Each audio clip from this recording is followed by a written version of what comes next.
All right, ladies and gentlemen, we are back. This is Harry, Marvin, and Alan.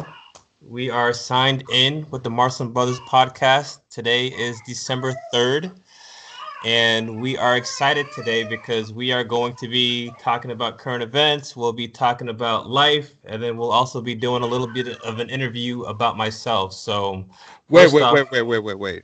Did you just say that you're going to be doing an interview about yourself? I think that's our job, Alan and my job to introduce you. What's going on here? no, Come I on, could man. I could do it myself. See, hey, how you doing today, sir? I'm No, doing no, no, fine. no. How about yourself? I'm doing Listen pretty up, good. listen. So this is how it's going to be. What's going on, everybody? This is Marvin. I'm here with Alan, and we're going to be introducing our first guest to the Marston Brothers podcast. So this is going to be awesome. It's going to be amazing. And once and for all, let's give the mic to my brother, Mr. Harry Patrick Marcelin. Let's do this.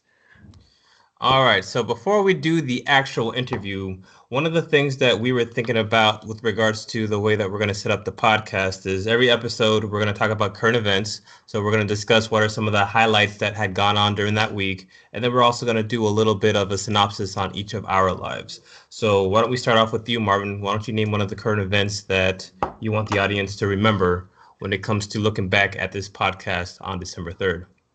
Well, something I want to talk about is Alaska. Have you ever heard of Alaska having an earthquake before? This is something I didn't know it existed, but I took a look at a couple of the pictures and it seemed, pretty intense. So, thoughts and prayers to everybody out there. Hopefully, everybody is able to stay safe and hopefully, they can get back to their lives as soon as possible. All Thoughts and right. prayers out to them. All right, Christopher, let's give us a current event. And I'm looking through the current events, and it appears that recently George H.W. Bush has Oh, passed away and has his legacy that he left behind. So it's definitely always a weird, interesting time whenever a president passes away. It's definitely a chance for both sides of the parties to come together and kind of remember a legacy and see how America's kind of shaped and how it's moved on to the future. yeah, man. All right, so the current event story that I'm going to read from is from Bloomberg News. The title of the story is Trump's advisors struggle to explain deal he says he cut with the Chinese president. So, a little bit of a background here. I guess there was a big summit that was going on, and we're trying to figure out what America and China are going to do with regards to reducing tariffs. So, the deal went on, and I can tell you from a financial piece, it looks like the stock market has reacted positively because the S&P 500 and the Nasdaq and the New York Stock Exchange, they all went up. So that's a little bit about what is going on in today's news. So why don't you talk about what went on during this past weekend? So Marvin, anything interesting that you were able to do? I know we talked a little bit on Saturday or Sunday about what you were able to do. Tell the audience a little bit about what was going on. Yeah, man. So I'm glad to say that I've closed on my first investment property, and let's get this thing started. Hopefully, we can get some more going, and one day I'd like to talk about the journey with that, and let's see if we can get other people on board as well. So I'm excited about that, and we'll see what happens. Well, what's going on, Christopher? What's going on for your weekend? For this weekend, I had some family coming to town celebrating birthdays. In-laws came in, so that was fun. Showed them around South Florida, and then work. Cool, cool, cool. Cool, cool, cool. And then one last disclaimer. So my brother's name is Alan, but we call him Christopher. That's his middle name. We just like to roll with that. So America, if you guys get confused, it's the same person. Alan, Christopher, both same person. Very cool. Well, is somebody going to ask me how my week was? Yeah, we're working on that. Chris, take it away. All right, Junior, how'd your weekend go? So this weekend we did a lot of preparations. We got a patio set. So we finished setting up the patio set. So you guys are going to have to come over and check it out. We've got a couple of swivel chairs. We've got a couple of rockers, and then we've got a nice two-seater with a glass table. So that's going to be a nice relaxing spot in the patio area. And then we ended up repainting one of the rooms downstairs in the master bedroom. So we're getting ready to see Leah's grandma. She's coming into town. Affectionately, we call her Mama G, so she'll be coming into town. So a lot of preparation for the house to make sure that everything is ready for her to come in. All right. Cool. So, what do you say? Let's go ahead and get started with the interview. So, Harry Patrick Marsland, AKA Junior. the man, the myth, the legend himself. If you don't mind, let's go ahead and I want to know, what is it that you do for a living, and what brought you to doing that? All right, so like we talked about during the first episode, so by trade, I'm a pharmacist. I work at one of the community hospitals around where I work or around where I live. And for me, I think the journey for me becoming a pharmacist, somehow from when I was in 11th grade, I told myself I wanted to be a pharmacist. And it's interesting because the reasons why I told myself I wanted to be a pharmacist, if you actually look and dissect those, they don't really make sense. But number one, I told myself that I didn't want to go to school for my whole life. But if you think about the amount of years of school it took for me to do pre-pharmacy, pharmacy school, then residency, it ended up being 8 years. So that was something that, my 11th grade self probably didn't know what it took as regards to education. And for some people actually end up getting an undergrad degree before they go into pharmacy school. So that's already one thing that was false. Number two, I told myself that I didn't want to work weekends. Now, in healthcare, as we know, you have to work weekends in healthcare. You've got to take care of people. But again, as an 11th grader, I thought for some reason that I wouldn't have to work weekends as a pharmacist. The last thing that I wanted to look at was I didn't want to make sure that I was able to provide for my family. And, at the end of the day, no matter what profession you're in, as long as you're able to manage yourself correctly, you will be able to provide. So those are the three reasons that I gave myself for wanting to be a pharmacist. But those three reasons you could probably use for any profession that you're in. So I knew that I wanted to go to pharmacy school. So I figured when I'm looking for different places to apply to, let me try to find a place that had pre-pharmacy and pharmacy school all together. So I was looking for programs that had top pharmacy programs. And, around 11th, 12th grade, my two older cousins, Patrick and Philip, they were pretty instrumental in helping me figure out where I was going to go to pharmacy school. So one of the best pieces of advice that Philip actually told me was, for school, use it as an opportunity to go outside of Florida. If you like it, you found a new place that you'll be able to settle down and spend some time. Or if you don't, it's just education. You can always go back home. So he told me that the whole world is not like South Florida, and it's good for you to be able to travel to different places of the country, see how different people act, see how different people react. What is the culture like? And that in itself is part of the college experience.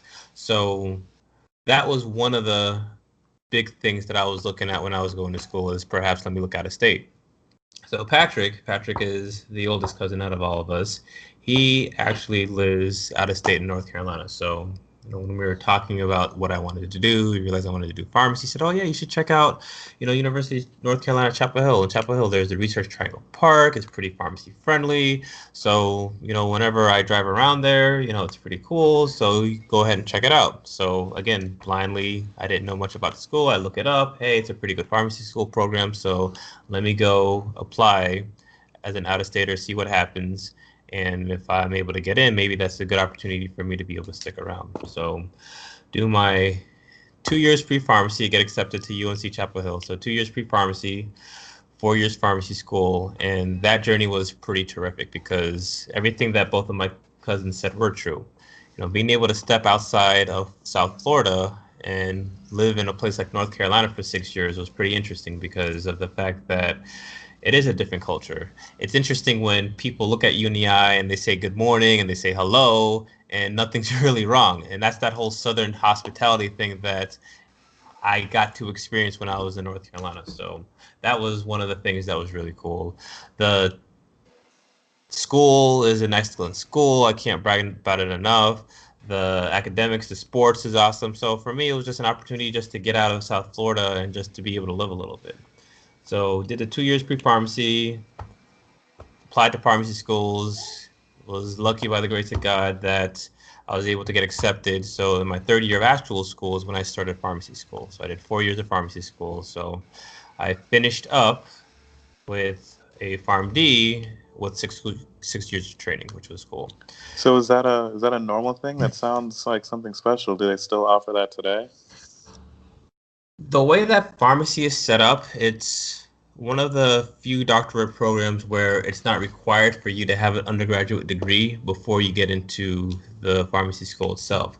Now, the majority of people, they end up having a degree, and then after that, they go into pharmacy school. But there is a track that you can go on where you're able to hit the main prerequisites. So it's about 8 science courses you've got to go through, probably similar stuff that you have to go through. You have to go through your chemistries, you got to go through your organic chemistry, and then after that, then you've got your physics, and then you've got biochem, all the fun stuff that you have to go through before you get onto that. And Now, then now, is this something that you would advise other people to try to pursue, or is this track worked for you, but maybe that's not for everybody else?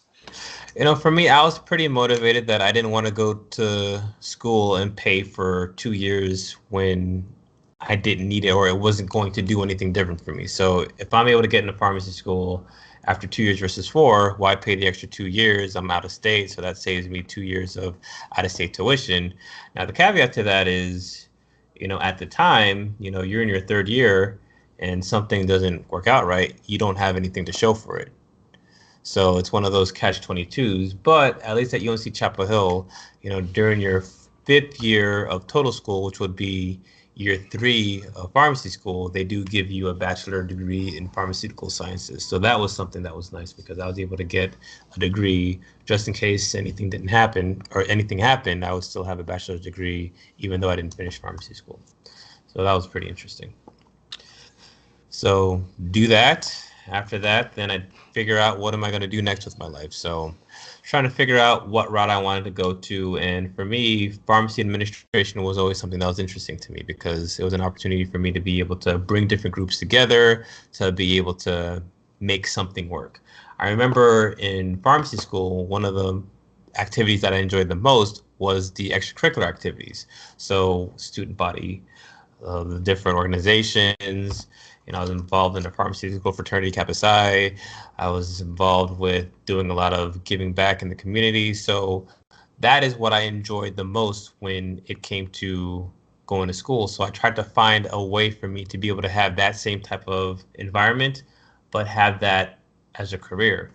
So whenever you're working in management, it's an opportunity for you to be able to work with physicians, to work with nurses, to work with respiratory therapists, and all of that would be done in a hospital setting. And the goal of that is to be able to make sure that you're able to take care of that patient. So those were some of the caveats that I thought about when I was trying to figure out what route that I wanted to go to. So in order to do that, I had to do a 2-year pharmacy residency. So I did a 2-year pharmacy residency. After I finished, I did my pharmacy residency at the University of Kansas. Through that residency, I got my master's degree in pharmacy practice. And while I was going to the school, I also had to do actual clerkships and clinical rotations. So I did 2 years of rotations throughout the hospital. So finished up with that, then got my PharmD, got my master's degree, and then after that, then I moved to Central Florida, and my first job was a pharmacy supervisor at one of the larger community hospitals in the Orlando area. So I did that for a little while, then I moved down south, and I worked at a hospital for 4 years, and then as an assistant director, and then the transition from assistant director to director. So here I am now. That's what's up, man. Director of pharmacy. That's big time. Doing big things. I love it. I love it. So out of that description of where you came from and how you got to be where you are now, you mentioned like 2 major themes that I really like. One of which was a drive to provide for your family, and then the other one, which was expanding your horizons. Were you always goal motivated? Could you possibly say that those are overlying themes that you kind of stuck to, and that's what motivated you and led you in the direction that you are now? So I think for me, and it'll be interesting when we interview you guys to see what you say, but growing up, I always remembered mom telling us, hey, as long as you're disciplined and you're responsible, you can do anything.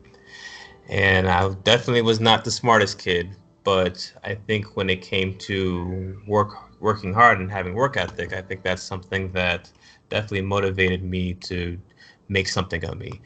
Mom is a nurse, dad's a physician, so we grew up in healthcare. So I think for us, it was more of us being destined to be able to help out somehow because that's what we saw growing up.